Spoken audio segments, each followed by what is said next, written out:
যে ঈদে আমি আসবো, যে মুভি আসুক আমরা ফাইট দেবো। এটা ছিল পুরো হলিউড স্টাইলের মুভি। আমাদের ভিতরে দম আছে ইনশাল্লাহ, আমার দম নিয়ে গেছে এখানে।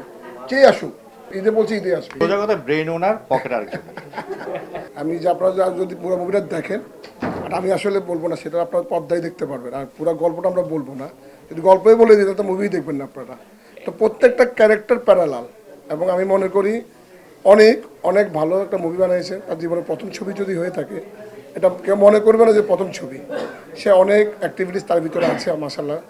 আর পাশে যে আমাদের ছিল, যে আমাদের দিদার, ওর যে ডেডিকেশন, ও আমার খুব ক্লোজ ফ্রেন্ড।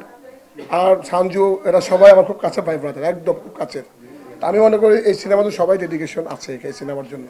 তবে ওর একটা চ্যালেঞ্জ ছিল যে ঈদে আমি আসবো, যে মুভি আসুক আমরা ফাইট দেবো।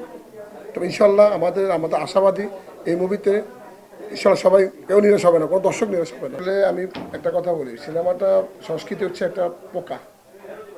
আসলে আমরা বিজনেস করি ঠিক আছে, কিন্তু সংস্কৃতি যখন মিডিয়া যার ভিতরে একবার ঢুকছে, ফুশিংটা ঢুকলো, সেখান থেকে বেরোতে পারে না।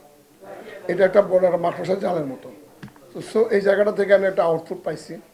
আউটপুট পাওয়ার পরে আমার একটা নেশার ভিতরে ঢুকে গেছে, এখানে কি আসবে না আসবে। অনেক সময় আমি এটাকে লস মনে করি না। আমাকে দুনিয়াদারি মানুষ চিনবে, আমাকে জানবে।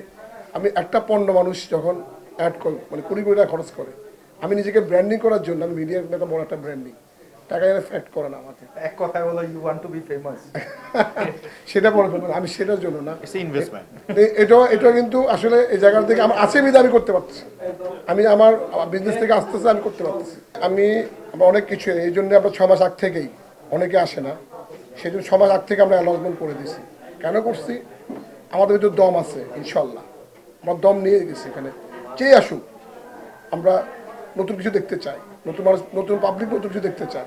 তো আশা করি আল্লাহ তাআলা যদি বড় ধরনের কোনো দুর্যোগ না ফেলায়, ইনশাল্লাহ আমরা কোনো কিছুতে পিছপা হব না। আর আমাদের আমি মনে করি উপরওয়ালা একজন আছে আমাদের, আল্লাহর রহমতে আমাদের ঈদে, বলছি ঈদে আসবে ইনশাল্লাহ।